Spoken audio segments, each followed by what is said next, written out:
New Mexico. Wanted to remind you, number one, we are recording the session.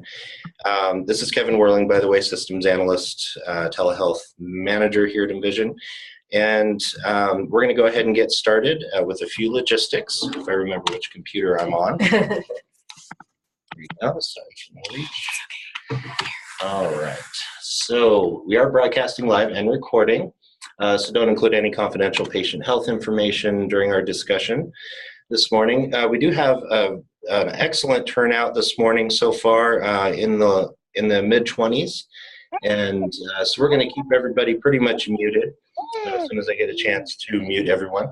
With the exception of our studio here, which will mute off and on, and Jeannie, of course.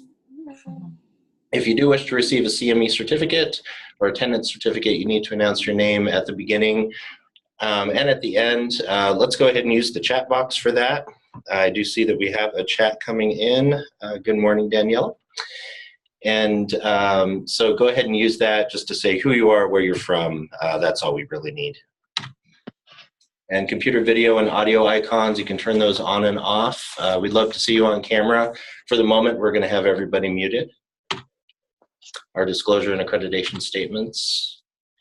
And go ahead and start chatting your name and who you're with. If you're joining with a group, make sure you include all attendees in that chat as well. So thank you very much, and I'm going to go ahead and hand it over to Adrienne. Good morning, everyone. Thank you for joining us bright and early today. This telehealth series is presented by the Reducing Breastfeeding Disparities Through Quality Improvement Initiative, which is funded by the W.K. Kellogg Foundation. This initiative focuses on improving breastfeeding care and support in the hospital and outpatient settings. This curriculum is designed to give providers, nurses, care coordinators, and community members content-specific training and education with opportunities for care consultations around this focus. And my name is Adrienne McConnell, and I'm a quality improvement specialist with this project. And today we have wonderful Dr. Jeannie Dalen speaking again with us. Dr. Dalen earned her PhD in clinical psychology in 2008 and is a research assistant professor for the University of New Mexico Department of Pediatrics. Her expertise in health psychology and behavioral medicine research is informed by over 13 years experience conducting both research and clinical work with chronic illness populations. Welcome, Jeannie. Thanks for joining us. Thank you, everyone. I'm so glad to be here live from Placitas, New Mexico. Thank goodness for telehealth. So I'll be talking today. Today is part 2, everyone. I'm so happy to have everyone join us on continuing the conversation around trying to use motivational interviewing around and having conversations with new moms around breastfeeding. So for those of you, go ahead, Kevin, next slide. Go ahead and jumping in. What we're going to be talking about this morning is really kind of going now over, our first part 1 was looking at really just the general spirit of MI and why MI is such a nice frame or platform to have conversations with moms around breastfeeding behavior. And so today we're going to go into more of some just basic MI strategies for talking about breastfeeding. And everyone, what I'm really hoping by the end of this hour is that you really feel a sense of confidence in your own self-efficacy and being able to use some really simple, basic strategies, but that can be very powerful in having some really meaningful conversations and talking with moms. And so really what we're going to talk about today is really just this idea of changing what's considered external motivation for behavior and really figuring out how to have a conversation that focuses on the internal experience of the person we're working with. So there's 3 things we're going to be going over, simple, about how when we're having an MI conversation, really all we're trying to do is clarify kind of what you could think of as like a fancy pros and cons list, like clarifying the values of the person. We're going to talk about values, and then also barriers, going there and actually talking about the things that get in the way of us trying to do the behaviors that we all want to do. And then we're going to spend some time talking about what I think is really important, which is our job almost as cheerleader and the sense of self-efficacy and why that is so important when it comes to behavior change. And then lastly, we'll just spend a couple minutes on the idea of goal sampling and experimenting.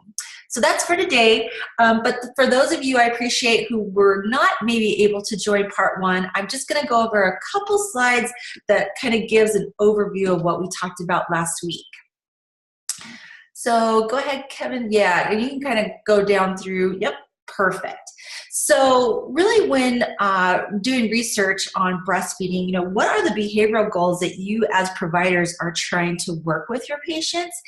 And it seems to be primarily in two categories: the initiating of breastfeeding with new moms, and then secondly, even discouraging or talking about early discontinuation of breastfeeding, typically earlier than the World Health Organization recommendations or any other guidelines that you use in your practice about what's recommended for child health. And then also even just the mom's own goals. What they're finding out a lot in the research, and I'm sure what you see in your practice, is moms can be really gung-ho at first and start the behavior, and then their actual own goal for how long they wanted to breastfeed can reduce or go on the wayside. And again, because of that, because of the understanding that behavior and motivation can completely change and fluctuate over time, again, is why MI is such a great strategy for working with this issue. So it's, you know, again, what I always say, as providers, it's so obvious to us what new moms or moms should be doing, right? What following the breastfeeding recommendations, listening to our advice. But what we find is that it's not that easy, right? And so what's not so obvious and what we don't really get trained for, or that we're not trained to pay attention to, is really the question about where new moms where new mothers are on their journey towards behavior change, and more importantly, like the why. Why are people sometimes reluctant to follow through? So next slide. So what we're trying to do at MI is, it's not rocket science. All we're trying to do is to have a conversation, a collaborative conversation with the moms, kind of trying to incorporate more of this: where are they and why? Why are they where they're at in terms of trying to figure out what they want in terms of breastfeeding behavior. And so really all MI is, you guys, in essence, is just a collaborative conversation to strengthen the motivation for and commitment to change. And the reason why I really enjoyed incorporating MI strategies is that it almost takes us off the hook as providers, in that we are trained and feel like we have this expectation where we're supposed to be talking people into doing things. Like, that's our job and that's up to us. But what really MI says is that no, actually our job is actually to take a back seat and be there with the person in front of us and share the journey with them. And so we're just really there to plant seeds and to help guide and to help actually help that mom understand and elucidate where they're at with the behavior that they're looking for. So it can really feel like more like you're dancing with people. We always use the thing dancing instead of wrestling people into what we want them to do. So next slide. So I always like to remind us, sometimes it's easier to think of motivational interviewing because it sounds like such a fancy term, but really we can understand it more when we think of what the opposite is. Really, honestly, what we're typically trained to do as providers. And we tend to focus on what a patient should be doing. And we're very quick to offer solutions and information. And here's the thing. With MI, our solutions and our information is still very, very important. We absolutely are and should be the expert in talking with moms. But the problem is, it's like information does not equal motivation. And that's the most important thing to remember, is that we don't want to like just give and talk about shoulds and information to people who most of the time, you guys, we honestly know what we should be doing. So it's not a matter of more information. What's more important is what we find is like sometimes we tend to try to almost unintentionally scare people into doing the behavior that we want. So we tend to use fear-based information, meaning, saying, well, if you don't do this, your child's going to end up not as healthy as other people, or there's going to be really bad consequences, or it's going to grow 2 heads. And so we actually feel like the fear-based information actually doesn't work even more. And the reason why is kind of next down arrow, Kevin, is the whole idea of psychological reactance. And I recommend everyone, you can use this with your kids at home, with your spouses, with your relatives, and also now more importantly, with your patients, your new moms. When you argue or give one side of an argument, you automatically set the person next to you in position to argue for the other side. It's almost like a teeter-totter balance, and it's something called psychological reactance. Again, people will argue more forcibly for the other side when you reinforce one side. So what tends to happen is when we try to advise all the time, to teach, to persuade, to counsel, to argue, you're actually setting the person up to actually fight against what you're saying. And it's just a natural kind of human condition that we have. And so really all we're trying to do is counteract that psychological reactance. Take a step back, remain neutral, and just have a conversation and be curious about what's going on. We're there to offer information, but really what we're more importantly trying to do is to be with that person in the room. And then my little boomerang. I always love this little guy because it's a vicious cycle that we can get caught up in when we're wanting to just use our solutions and information. So last slide, that's kind of a review of last week, is the cool thing is motivation can be modified. It's not a static attribute, and motivation can fluctuate and change from day to day, from month to month, and during the year. And what's really neat is that it's actually what they're showing in the literature is that we get to help with that. Motivation is actually influenced by our style, our way of being with people in the room. And what they're looking at in the research is that it's actually our style is actually one of the most important variables for predicting the patient outcomes. And we typically ignore it, right? And we're always looking at like, well, what's going on with the patient?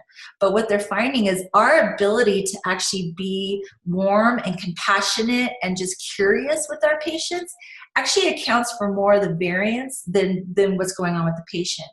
And really it's just all about meeting the person where they're at, being genuine, being warm, having empathy, having respect. And I think most of us in the health profession, most of us naturally have some of this. And so it's just a way of just kind of like, again, stepping back from that authoritative role. And really our task is to elicit and enhance the motivation that's going on within that person. So all we're trying to do is really just have them, have the conversation with themselves, recognizing the behavior that's not in theirs or their child's best interest.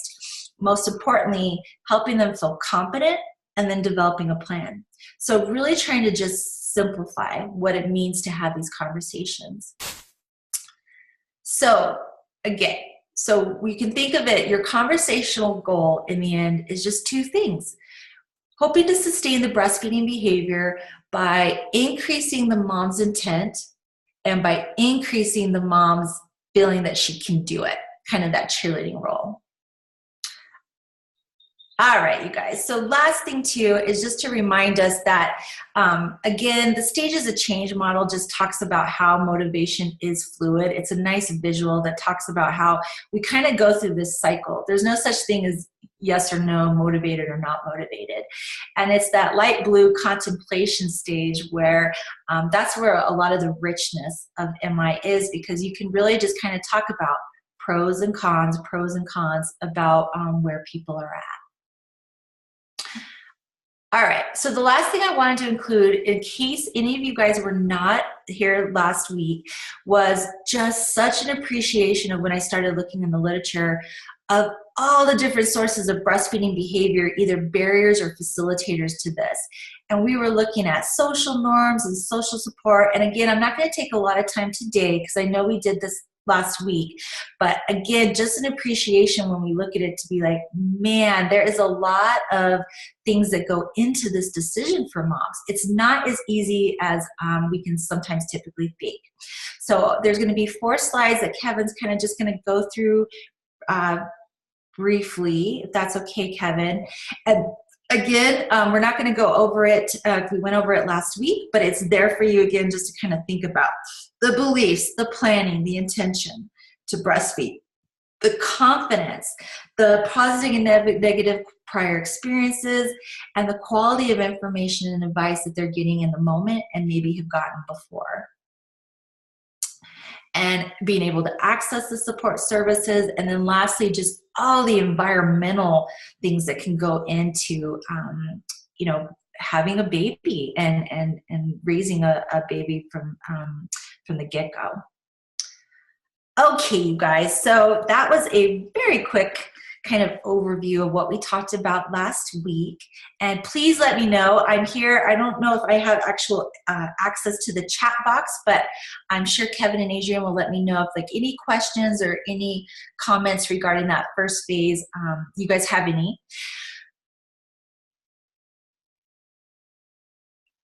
And then if not, what we're going to do now, the second half is, okay, it's nice and all this spirit of MI, but what are we actually trying to do? So again, this next part is just going to be a couple of what I find are some really nice basic and go-to powerful, easy actually to implement tools that you can use that kind of use an MI style. So again, if we remember our behavioral goals, we're just trying to increase commitment, you know, having the person talk about. And so really all we're trying to do is shift the focus from changing the external motivation to the internal motivation. And we're going to do that by clarifying values and barriers, being a cheerleader, increasing sense of self-efficacy, and then letting people kind of sample and experiment with what they want to do. So what does that really mean? So what do we mean by external motivators? When we look at motivation from an external perspective, it's what occurs when people are motivated to perform a behavior in order to earn a reward or avoid a punishment. It's outside of themselves. There's something contingent, a consequence that's going to happen. So a big thing of this is like initiating breastfeeding because of our doctors, because our providers told us, but not really going through a conversation about what it means for us, but just, well, they told me, so I have to do it. Breastfeeding to avoid being reprimanded by family members. Maybe that mom doesn't really feel comfortable with breastfeeding for a variety of reasons, but the dad of the baby or the grandparents are like, no, like, you know, this is outrageous. You have to do this. And so they're watching her. And so that's, again, an external motivator. It's basically anytime we're doing something because someone told us to do it. And sometimes that really works, right? We all need to have some kind of external motivator, and many times a consequence or a reward can really motivate for change. The problem is it doesn't tend to last long term, and especially in stressful situations, we don't resonate to the long-term consequences of reward and consequence in our brains and external motivators. So like, again, in the moment when we're under stress and the motivation is coming from outside of us, it tends to lose its context. It loses its power. So we have to think it's not just about, again, external motivators is information, the whys, you know, like doing something because someone told us that you're supposed to. Internal motivators, on the other hand, is what we're going for because it involves engaging in a behavior because it's actually personally rewarding to us. Essentially performing an activity for your own sake. And what we're finding is that actually a lot of that, you know, the engaging in an activity internally, there's a lot more short-term gain in the moment. Like we're doing it because we want to do it. So what's cool is where internal motivation comes is from the things that we value. And when it comes to breastfeeding, I mean, wow, when it comes to new moms, there's a lot of values for us to talk about, to bring up. It can be such a rich conversation. And just a couple examples is like, you know, deciding that they want, you know, this connection with their child, right? You know, breastfeeding is one of those ways to get closer to their kids, committing to breastfeeding in order to assist, of course, with the child's health. And then sometimes even it can be making people in their family feel proud of them.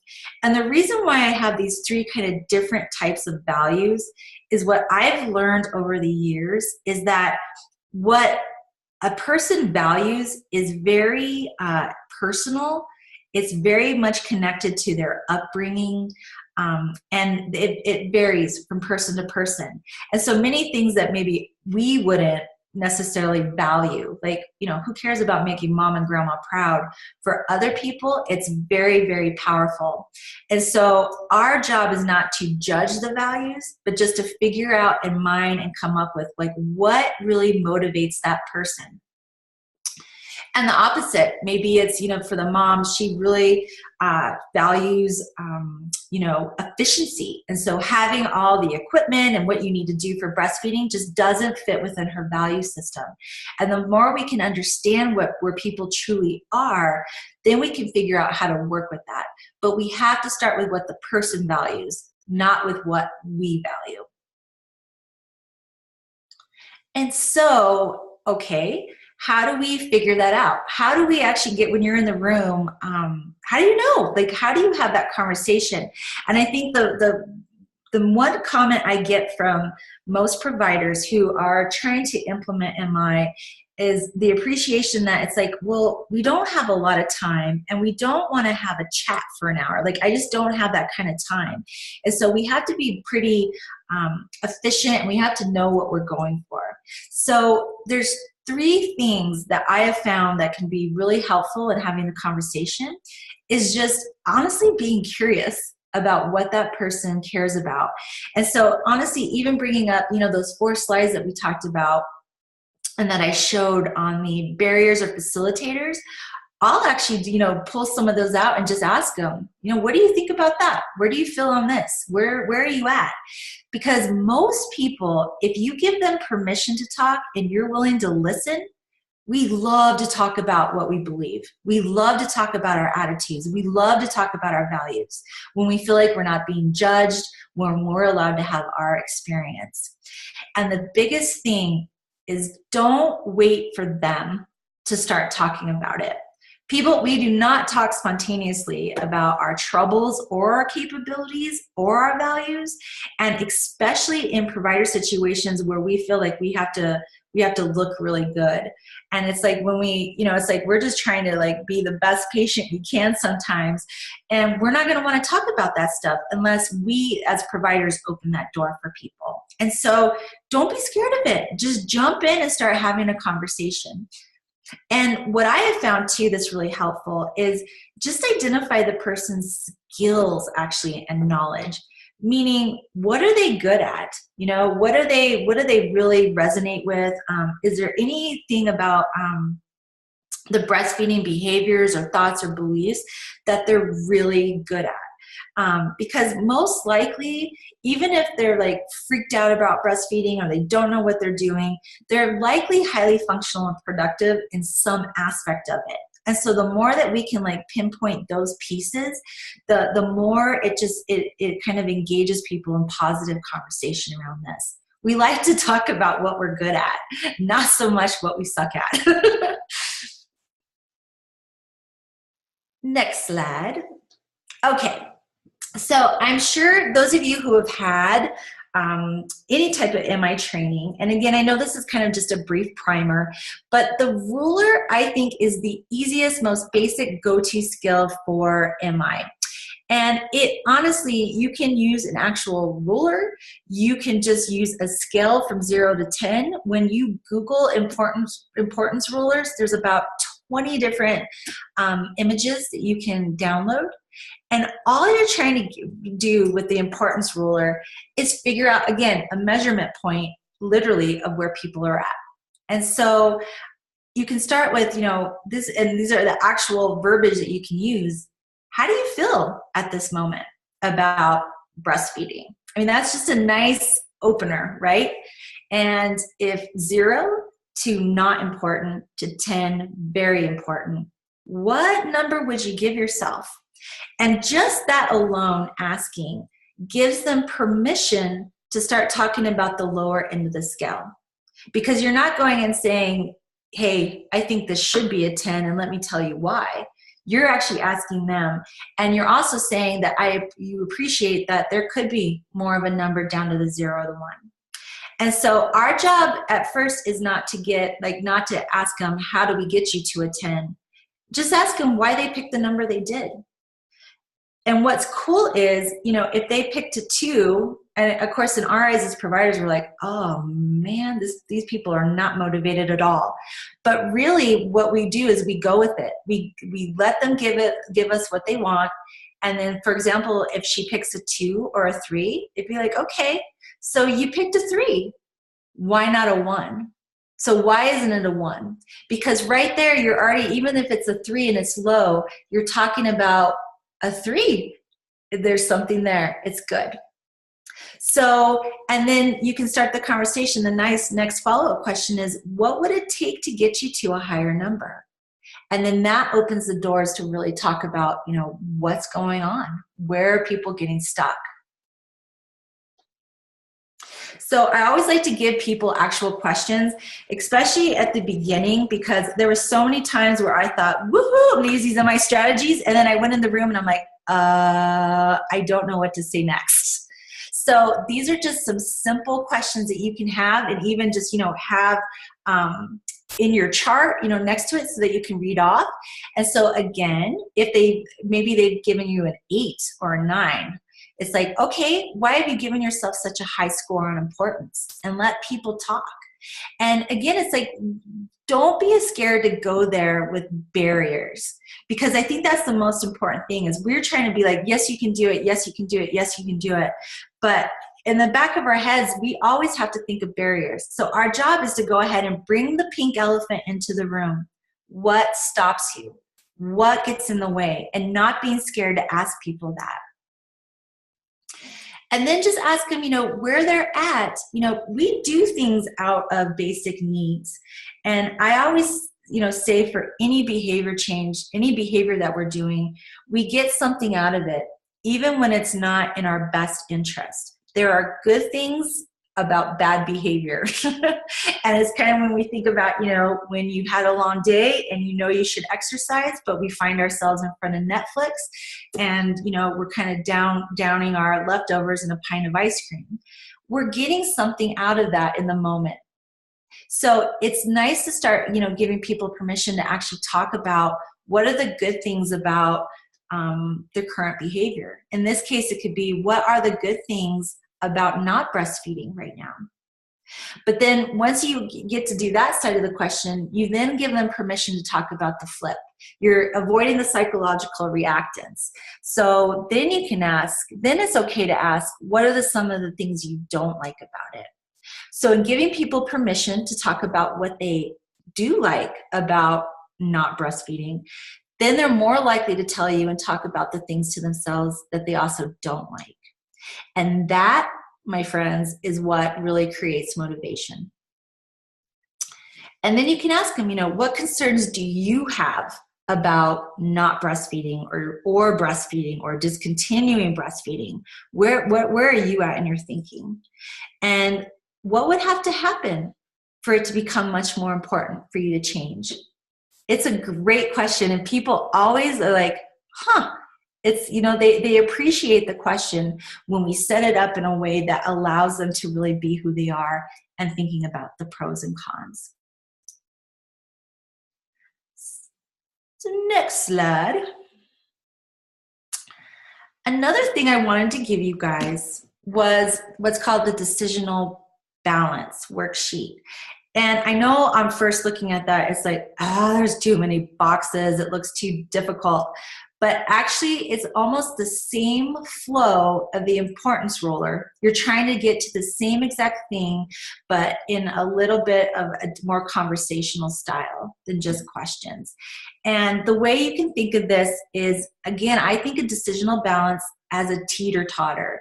You're wanting to go back and forth, looking at pros, looking at cons, giving people permission to talk about the benefits of what they're doing now. So the way you can look at this is the top row and the bottom row from left to right. That very first top left box is, starting about, what are the benefits of changing? What would be some benefits if you decided to breastfeed, if you continued breastfeeding? What are some of the things that you can see, either in terms of the connection to the child, the health of the child, etc. But again, with a teeter-totter, we can't just stay on one side of it. We also we need to have the second conversation, the second part of the scale, which is, again though, what are your benefits of staying the same? And again, it feels so counterproductive. Like, why would we want to talk about the benefits of not breastfeeding? It goes such against our nature as providers. But again, we're opening the doors to have a real conversation, talking about the pink elephant in the room, giving people permission to talk about it. There will always be benefits to staying the same. It's why behavior change can be so difficult for us. Because short term, we really go as our go-to. Now, the nice part too is you can also follow up with that, the benefits of staying the same, what they get of it, and then now the second row, second to the left, is kind of a twist on the same kind of question, right? What are the drawbacks to changing? You're like, wait, what? Again, it can feel very paradoxical to talk about, why it'd be hard to change. But as humans, we're already thinking of it anyway. The people are already thinking in the back of their minds, like, this is going to be too difficult for me. So we might as well have that conversation, because most of the time what people believe are the barriers and the most difficult, we as providers can really help with that, to help have that conversation on problem solving. And I have just realized in my whole work clinically and in research, we don't do a good enough job talking about the barriers. We're all gung-ho about why we should do things, but we don't talk enough about why things are so difficult, especially today in modern society. So having the actual conversation, but breastfeeding could be difficult.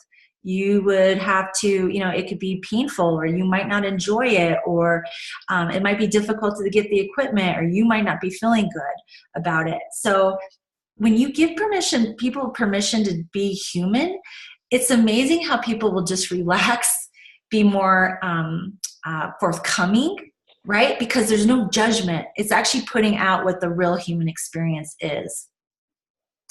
But then, of course, we want to do the other side of the teeter-totter, which means we don't want to stay in the negatives, right? We want to then flip it. Recognizing that there's drawbacks to changing, the very last box, bottom row to the right, drawbacks to staying the same. Recognizing, yeah, this is hard. Maybe it's easier not to do it, but what are you missing out on? Where are those values that you're really missing that you really want to include? The drawbacks to staying the same. So these can be used in conjunction with each other, but I really feel like the importance ruler and the decisional balance is kind of the same riff, and it's really just a matter of your style, what you feel comfortable with. All right, next slide. So that's kind of just some nice ways to start the conversation.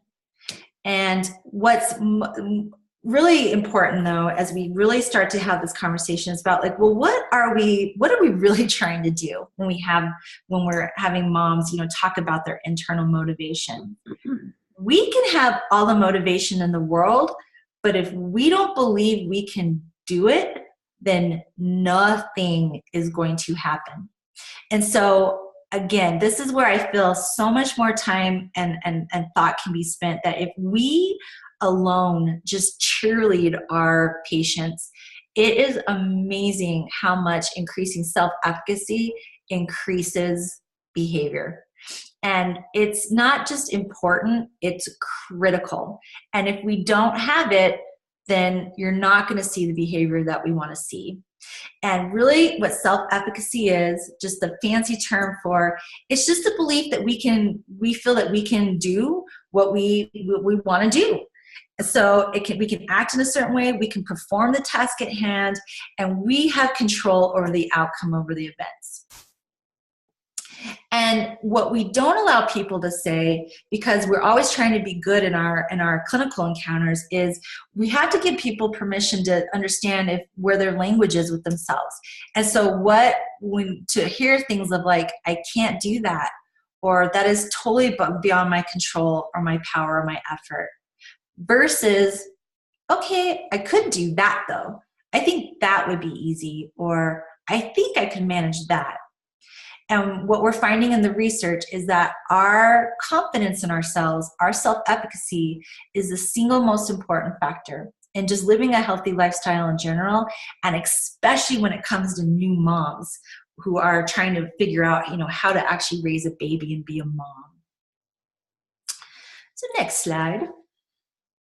So just, a couple, again, I can't highlight the point enough. It is so important. It influences every choice that we make in our life, the effort actually that we put forth to do something, and actually how long we do the behavior, even when we confront obstacles and in the face of failure. So especially as we think about discontinuing breastfeeding, this is why self-efficacy is most important. We have to feel like we can continually do it. And it also is like how we feel. When we feel like we're productive, when we feel like we are successful, that gives us motivation to keep going. So what I always say is like, we are the cheerleaders for like the baby little successes. So next slide. My all-time favorite picture, this little kiddo, it's like, this is success. And honestly, this is what we want our patients going out of the room feeling and looking like. Just like owning it, like we can do it. And so this is actually hard for providers as well, because we have an outcome in mind, right? We have a best behavior that we're always reaching for. But with self-efficacy, don't let perfect be the enemy of good. Meaning little things can really add up to big things. And so our job is, even if they breastfed for 1 week and then haven't done it for 3 months, we focus on that 1 week, because it's that 1 week of success that really heightens a person's willingness to move forth.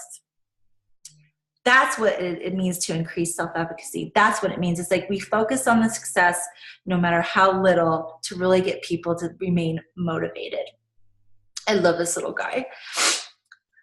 So, okay, so how do we do this? This is kind of a fancy, more in-depth slide, but I really felt that this is kind of really cool.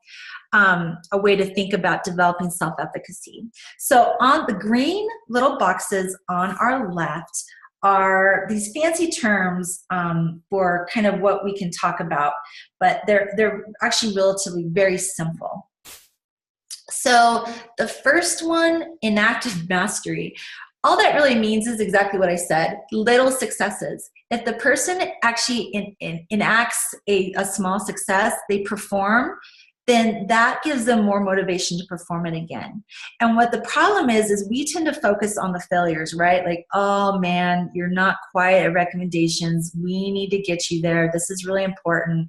That only dissuades a person from trying again. when we feel like we're not able to do it, when we get that criticism almost. So again, that performance outcome is any little thing that they can do. Even if it was, like I said, they breastfed for a week or even thinking about it. Really celebrate the small successes. The number 2 is really interesting, the vicarious experience. And I think this is like the whole world of social media right now, where it's like, if they can do it, I can too. And some of the best things that we can do is share stories from other moms that are maybe in similar situations. We love to hear that there are others out there like us, that there is like support, that we're not alone. Because the more that we feel alone and isolated, the more we feel like, well, it's just me. I'm the screw up. I'm the one who can't do this, so that's just how it is. But when you, and also we're wired for stories. So the more that you can tell, talk about stories about where different moms, similar moms have figured stuff out and share what you've learned and heard, people really resonate with that. Number 3, the verbal persuasion. Again, cheerleading the heck out of people, really making people feel like they can own this, that they can do it, goes such a long way. And it's more powerful than we appreciate, I think. It's just, hearing from anyone, and especially a doctor or a provider, it's like, I know you got this. And I know there's going to be some challenges and this could be difficult, but I'm here for you and we're going to figure it out no matter what. But in the end, you're going to be able to do this, and I'm going to help. It's very different than you're going to need to figure it out, and this is what you need to do, right? So encouragement goes a long way.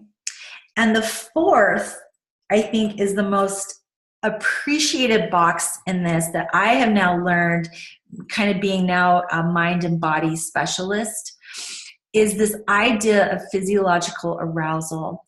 And we forget that any mind state of anxiety, there's always something physical that accompanies it.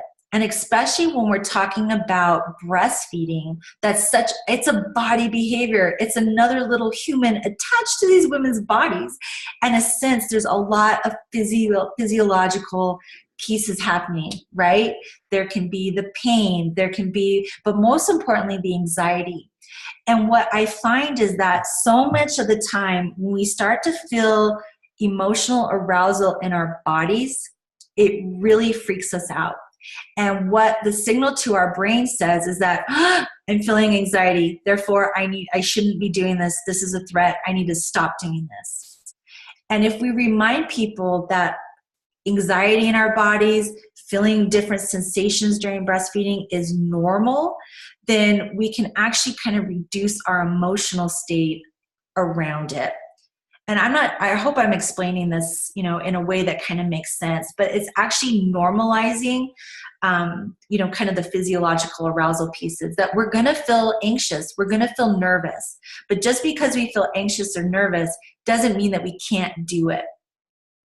And that's a really important indicator. All right. And then lastly, and again, you guys, I know that this probably feels like a lot, but I'm hoping that you'll know that it kind of all flows together. But lastly, what I have found is that instead of giving people a goal, like you should do this, think of it more as like the Pirate's Code. It's like kind of like guidelines. And you can really think about sampling and experimenting about different goals that are very personalized to the person and the new mom in front of you. Again, the more hopeful people feel about future success, the more likely they are to follow through. So if we end up giving, our recommendations out on a pretty piece of paper, and you go home and you do this, and people don't feel like it's doable, they're not going to do anything. And I've actually seen it even with my dad, who recently had a stroke last year. Doctor just gave him a handout about what he should do, and he literally threw the handout out the trash on the way to the car. Not because he doesn't care about his health, but because everything that person gave him, it wasn't personalized, it wasn't thought through, it was almost pie in the sky. And my dad was like, I can't do these things, so why even try? So if we can think of goal sampling very differently, short-term, measurable, and realistic. Where is that person actually in front of you? Like, where are they actually at? Because again, if you can give them something baby or that you think is kind of minuscule, but they succeed at it, they're more likely than to add on. And so again, don't let perfect be the enemy of good, and small baby steps are more powerful than we realize. So have fun with it. Okay, so these last couple of slides is just kind of this like kind of overall just tips that I've learned that have been really helpful over the years. Like if I get stuck and I'm not doing, a proper decisional balance or the ruler, I just feel like these kind of tips in the back of my head always makes me feel like I'm having a good conversation with the person in front of me. And number one is we don't have to rush, you guys, as providers. Don't rush into decision making. Don't rush into what we feel. Be with that person and be okay letting them be where they're at, wherever that is. And always, always, always remind the mom or the person in front of you, you are the best judge of what will be best for you. That again alone is such a powerful statement, and it takes the person off the hook and also says, I'm here to help guide. I'm not here to judge. You're the best person. And that's giving them self-efficacy as well. And just options. Doesn't have to be a single course of action. We are so different as humans and individuals that we have to celebrate those differences and examine the options of where people are at in terms of SES, where they live, how they're feeling, their values. So it just makes sense that we would have options. Again, we're wired for stories. So if your mom is stuck and she's not even talking a lot, the best thing that we can do is really just describe where other people have been at, what moms have done in a similar situation, knowing that they're going to figure what was best for them. But what it says is they're not alone. Every new mom has to have this conversation with themselves. Next slide. When we present information, it's not that we're not allowed in MI or that we shouldn't in MI give the knowledge that we have. We are a source of information. We're a source of good information. We're a source of accurate information. So we still are able to give that. I mean, that's part of the conversation, right? Is kind of figuring out if there's any misunderstandings or anything that you can help clarify. The difference is we're doing it as part of a larger conversation, and we're just presenting it in a neutral, non-personal manner, different than saying, this is what you need to do. And sometimes we just can't help it. It comes across as that, and we come across as wanting the best, but that's not our job, actually. It's just our job is to present the information that we know, but to also talk about both sides. These last three are born out of experience. And I always tell my moms and the patients that I work with that we can have the best intention, the best motivation, but they often break down.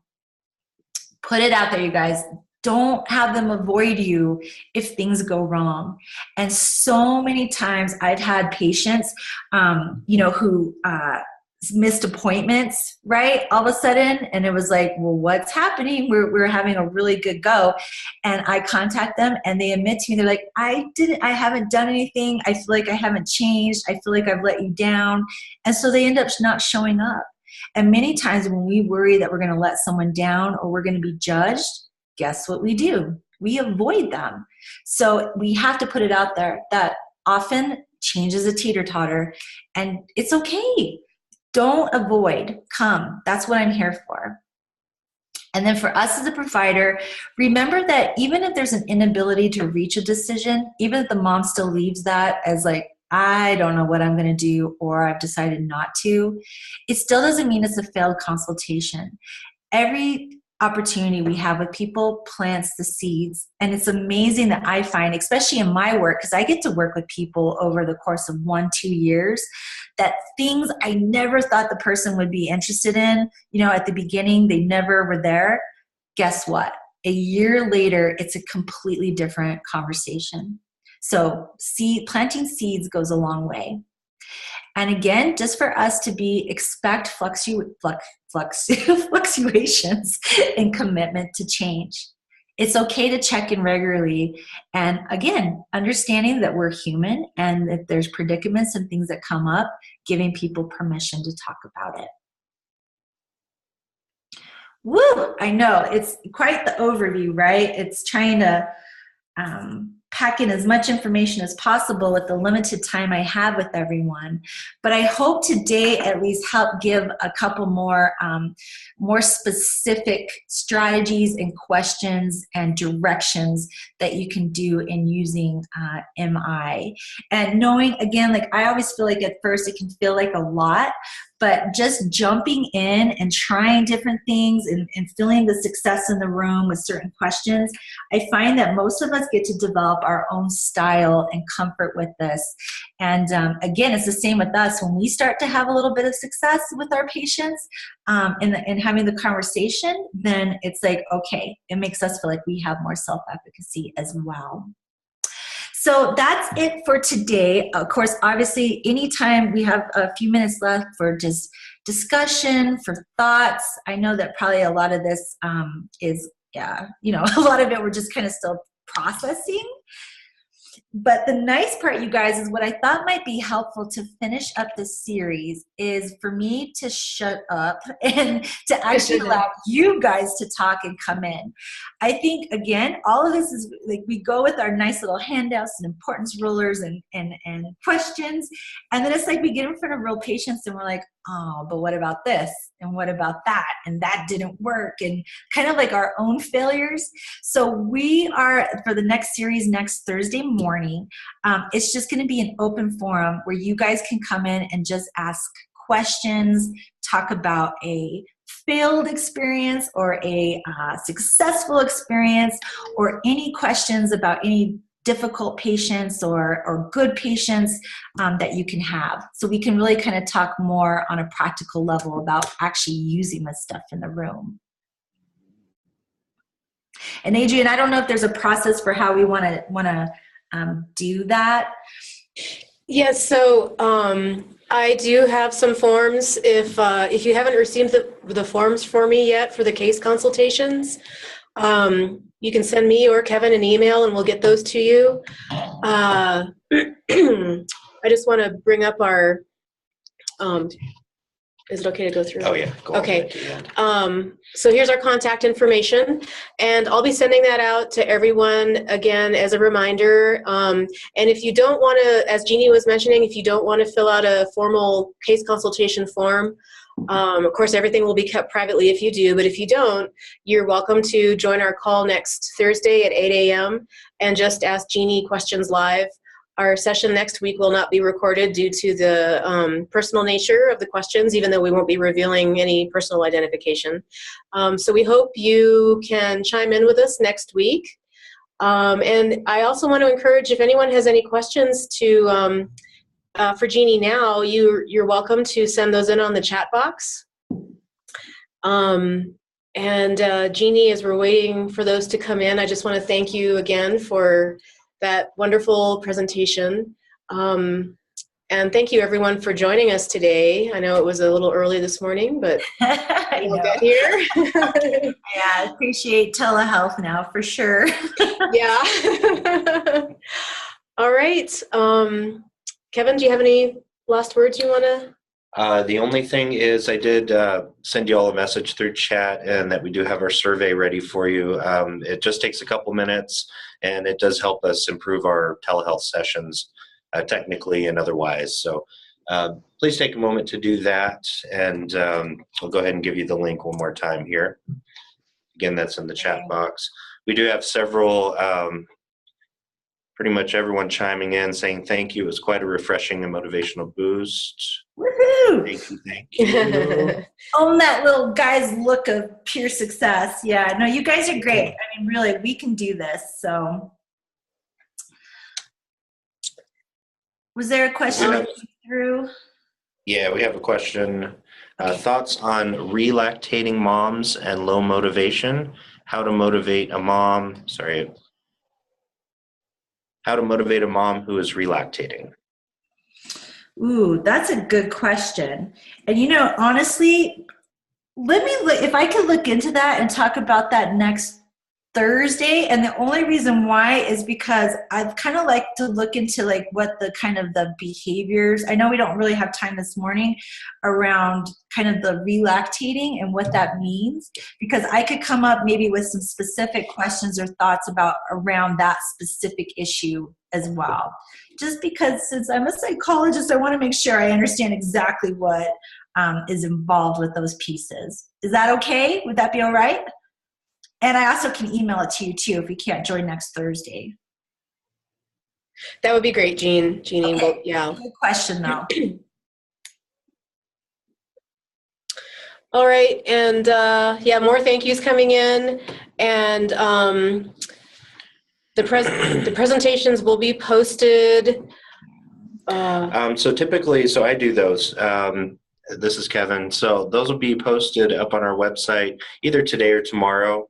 And if you want to pass it along, your colleagues can earn credit for these sessions that are recorded as well.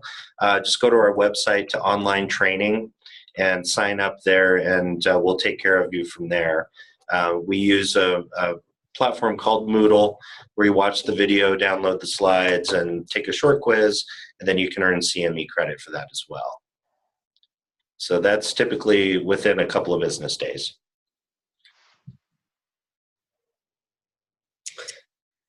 Alrighty. All right, I think that's it. That's it. Great. Thanks again, everyone. Thanks for being so flexible this morning.